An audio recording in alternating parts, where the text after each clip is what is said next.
Hi guys, welcome to my channel. I am Arlene and I wanted to talk briefly to you about how I was able to take my kids to Tennessee. I know it's not a big deal, it's not a big trip, but it is a trip as a single mom on one income with the exception of a very small child support contribution, while having credit card debt, while paying off a house, paying off a HELOC, which if you don't know is a home equity line of credit, because I had to redo my roof, otherwise my insurance was gonna drop me. In other words, I felt like I was in a financial catastrophe and I did so much at once and I didn't realize how much I was getting into at once.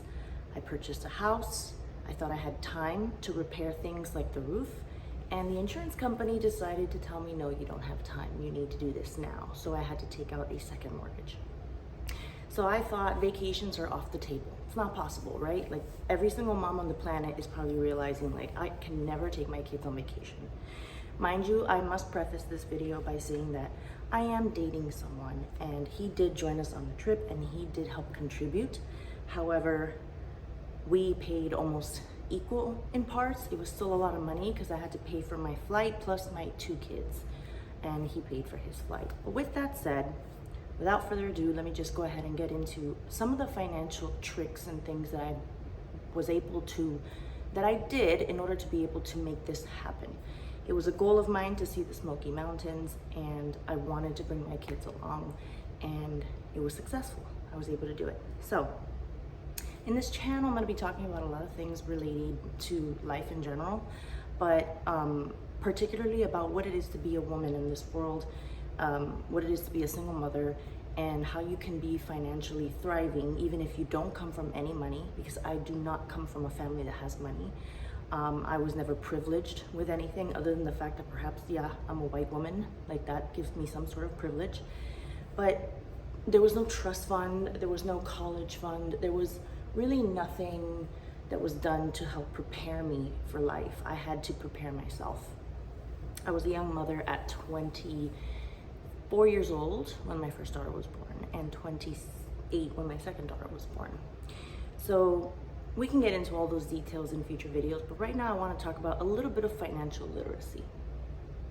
So one of the things that I do is my paycheck goes straight to my bank account with direct deposit, almost like everyone else, right? And then I have my bills that I have to pay, like my mortgage, my electric bill, my water bill, things like that. Those things are deducted automatically from my checking account. You can't really pay for those things with a credit card.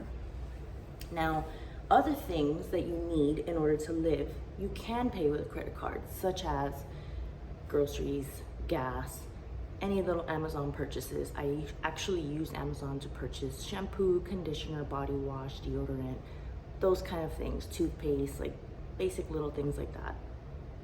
And I use a credit card that gives me points. Now, granted, there's a lot of cards that give points, but they're not all great. I've had cashback cards and it'll take so long for you to get like $2-3, and it's just kind of like meaningless. What I have been using for a very long time is my American Express Delta card.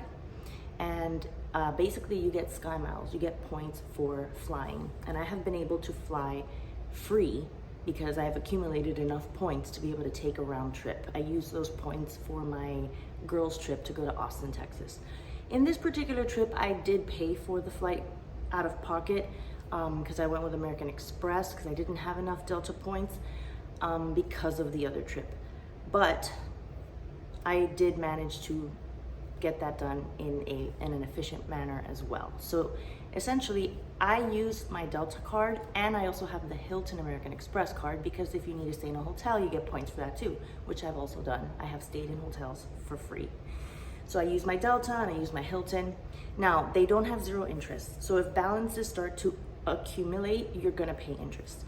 So if I paid $1,400, for example, for 3 round trip tickets on my Delta, I got the points for Delta, and then I did a balance transfer to a credit card offer that was offering me 0 interest on all my payments, on my balance for the next 18 months.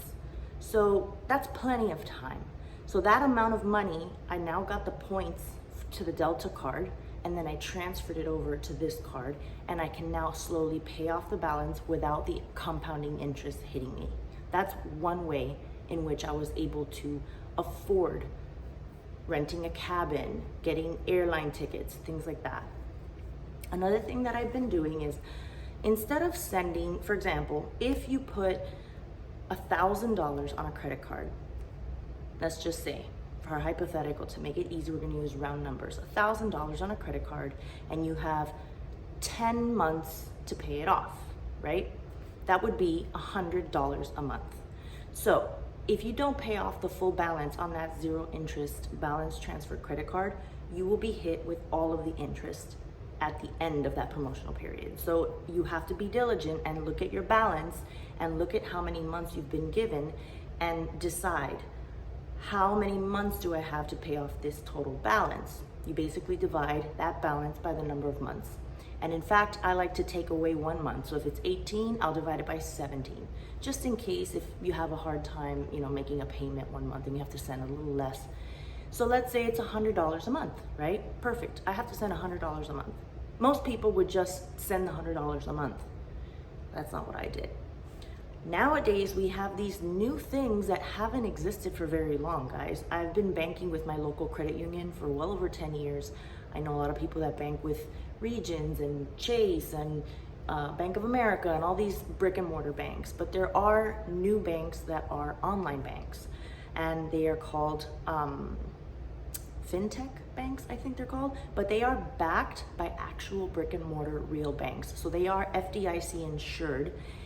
Most brick and mortar banks will insure your money by up to $250,000, but these banks actually have a higher backing by the FDIC because they are backed by multiple banks. So they get the benefits from several different banks. So some of these are backing you up to $2 million. I don't have $2 million, but just so that you know, in case you have millions of dollars, it's protected. So your money can't go anywhere. If your money disappears, if that company goes belly up, you are protected. The feds will pay you and give you your money back. With that said, I switched over to SoFi bank account, which offers me a 4.6% interest that they pay me on my balance. That's a high yield savings account, and then it's also linked with a checking account. So I put my direct deposit into that account and no longer into my credit union. I still keep my credit union open because credit unions are good. They have no fees. SoFi hasn't charged me any fees either. On the contrary, I've made money with them. They gave me a $250 bonus. And this is not sponsored at all. I'm a brand new YouTuber, so I do not have anybody sponsoring me. I'm just telling you what I've done, okay? My child support payments are very small. They're not even over $1,000 a month. It's like just a couple $100. And that goes in through the credit union bank. So that hasn't changed at all, and I pay a few things like my life insurance policies and stuff from there. But the majority of my money, my 2 paychecks that I get a month, goes straight to my SoFi bank. But I don't just keep the SoFi bank. I also have a Wealthfront high yield savings account because Wealthfront offers 5% now. When I first opened it, they were advertising at 4.8, and then it increased to 5. So the majority, all of my income goes to my SoFi, and from there I pay my bills, and whatever's left stays in the savings account. I usually keep almost all the money in the savings account because if you pay bills through the checking account, let's say you have $10 in your checking account's only paying you 0.5%, but your savings is paying you 4.6%. So the majority of my money is in my savings. But let's say I pay a $400 bill and I only had $10 in my checking, SoFi will automatically pull it from your savings. So you can keep accruing the interest of the 4.6% by keeping all your money in the savings. You don't have to say, oh, I gotta keep it in my checking account because they're gonna automatically withdraw my car payment. It's okay. You can keep 0 in your checking account and keep all the money in your savings account so that you can get that interest. Now, that $100 that I'm supposed to be sending per month to that credit card, instead of sending $100 a month to that credit card and just losing that money, it's just money from my pocket that made no money and went to the credit card. What I'm doing is I'm setting that money aside and I'm putting it in my Wealthfront account. So I do have to make a monthly payment to the credit card. You can't not send anything. So what I send is the minimum. So this is all just hypothetical. This is an example, right? If you owe $1,000 onto a zero interest balance transfer credit card for 10 months, you're gonna be making $100 payments per month. But if the minimum payment is $20 a month, what you're gonna do is send the $20 and put $80 in your high yield savings account for the next 9.5 months. At the end of the 9.5 months, you will have accrued an APY of 5%. So you take the full balance and you multiply it by 0.5%, and then, not 0.5%, yeah, that's how you do it on a calculator. Like you put, I'm trying to remember, I'm bad with math, ignore me. I think it's, okay, let's say it's $1,000 times 5% or times 0.5, something like that. Just figure out how to do the math. It's not hard. And then you divide that by 12. It's just hard for me because I'm mathematically challenged, but that's okay. That's how much you will be getting. It may not be a whole lot, but by the time your credit card is due to be paid in full, you then take the money from that savings account and throw it all at the credit card, and you paid off your credit card, and you're left with a little something. I mean, it could be a couple $100, it could be, whatever it is, depends on your balance. So I do have credit cards right now because of the fact that I purchased my home. I made a lot of changes to the home. I had to fix the air conditioner, I had to fix the roof. There was a lot of things that I did that were for beautification that definitely weren't necessary, but I didn't want to wait. I didn't want to move into the house with the way that it was and live in it for some time and then slowly go doing things. I had money that I earned from the sale of my first home, and I threw it all into this home, and I'm glad I did that, and I'll tell you why. With this inflation, to remodel a home right now would cost way more money, like way more money. Everything has gotten so expensive just to buy drywall, nails, cement. So I'm glad that I did it when I did it because it was actually cheaper then than it is now. So with that said, it's around 10 grand that I owe among several different cards. So I actually send about $1,200 per month to my high yield savings account. So that's money that I could be saving once I'm out of debt, which is why my goal is to get out of debt. So what I do is I take the minimum payments of each credit card and I send that on auto pay every single month to those credit cards. And the remaining balance that I'm supposed to be sending to the credit cards to pay them off before the promo period ends, I'm putting it in my high yield savings account, and I am making 5% on that money, and then I'm gonna pay it off. So these are the ways in which you can do things. You can finagle things. You can find ways around things and not just do everything the traditional way. There are ways of doing things. I'm trying to think, what else did I do? I went to booking.com. That's where I found this cabin, and I compared, different prices. I also planned this way in advance, like a good 6 months in advance.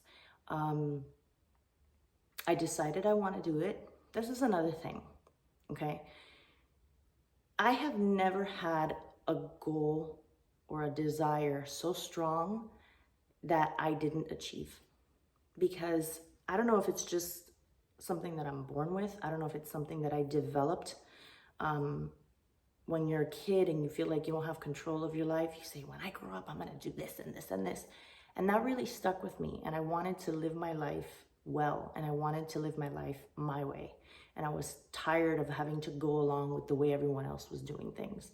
And so I went to school while I was pregnant with my second daughter to study ultrasound because I wanted a better life. I wanted to make better income. I do not make 6 figures. I don't make less than $50,000 a year, but I don't, $50,000 a year, but I don't make 6 figures. I'm in between that. And I own a home in the city of Miami, which is something that we will talk about on another day, on how I am having someone help contribute to paying off the mortgage in this house. And yet, as you can see, I have a quiet, empty house, and there's no roommate here. There's no one who lives with me besides my daughters when they are with me. So yes, I put the booking of the cabin and the flight on my Delta credit card. I got the points, and then I transferred that to a zero interest balance transfer credit card, and I have been saving the money, and I have until April to pay it off. In fact, I have the money already to pay off. There are 4 cards. 2 of them will be paid off by April, and the other 2 can be paid off by June. I already have the money to pay off at least one of those cards, but I'll have the full amount for 2 of those cards by like mid to end of February, beginning of March. And they are actually due, 2 of them are due in April. So why send that money now and not have that money sitting in my banking account, my high yield savings account, earning 5%? We have this like urgency to feel like, oh, I don't like having debt. Oh, I want to like clean it off myself. Let me just pay them. I just need to pay the debt and get it out of my system. Just be smart. Utilize what is being given to you. If you are not having to pay any interest and you have 8 months, save up the money so that you can pay it when it's due, but you don't have to throw all the money at it early or clean up that debt right away. I keep getting these debt consolidation letters and it's like, guys, I have this under control, okay? My credit score is like excellent because I pay everything on time and I always send and pay off things. This isn't the first time that I've paid off credit card debt. I've done it before. And for me, it was worth it because I was able to establish myself, put down roots, create the home that I love, and now I am done. I do not have plans to do anything else to this house. This is how it's gonna stay forever until I'm old and they're gonna have to take me out of here when I'm cold and dead or when I'm too old to live alone and I have to go to a nursing home. So this is my home. This is where I plan to stay. Investing into it was something that was worth it for me. And now the goal is to pay off that debt. I have to pay off the home equity line of credit. I have plenty of time for that as well. So when those credit cards are done, all of that income, that $1,200 that I sent to put away for those credit cards is going to go to the home equity line of credit. And that should be paid off very soon as well, within like 3 years, and I have 10 years to pay it off. Once that is paid off, then I plan to take that money and apply it to some of the principal for my car loan and some of the principal for my home. And slowly but surely, you go knocking things out. So I'm trying to be very frugal and careful with my spending. I feel like I spent enough as it is to get my home the way that I wanted it. I'm happy with it. And I feel like I have everything I need. It took a long time to get here, a long time. I've been working in my field for 10 years now, and I didn't start out this way. At one point, I lived in one room with my 2 daughters. We had a king-size bed and a futon, and the 3 of us slept like spread out between the king-size bed. If anybody rolled off the bed, they landed on the futon. It was ridiculous. And I had my huge like TV unit. Let me show you. You see this huge TV unit? It's 12 feet wide. I had that in that bedroom, a 12-foot wide TV unit in front of my bed. There was like literally maybe like 10 inches of space between the foot of my bed and the front of that furniture piece. So I did that for a year and I manifested a home. I remember writing it down and saying it. I have a home. Not I will have a home someday. No, I have a home. I have a home. It's beautiful. I'm financially capable of maintaining my home. There's a lot of things that I'm going to talk about on this channel, guys. And I know there are a lot of people on here talking about all these things as well. But this is just my take, my perspective. And I'm not just talking out of my behind.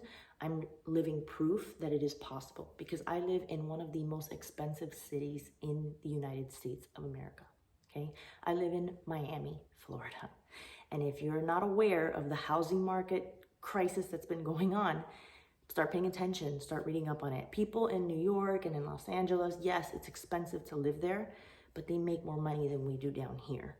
And yet the cost of housing down here is almost as expensive as it is there, but we make less. So we have to take our dollar and really stretch it as much as we can. And so we're going to talk about financial literacy. We're going to talk about little tips and tricks, like how to, do things with your credit cards and your bank accounts, and how to save and how to do things in a way that makes sense to help you. Not just, I got to pay everybody. No, they can wait. If there's no interest and you have time, hold on to your money because it can be gaining interest. And if you have money sitting in a regular brick and mortar savings account, you're getting like 0.0001% interest. That's like $1 a year. You're not getting paid for the money that they are using, and they're getting rich off of it. So you might as well, 5% is not a lot, but 5% is 5%. Okay, like you're lucky if in the stock market or with your index funds, or if with your retirement, you get 7-8%.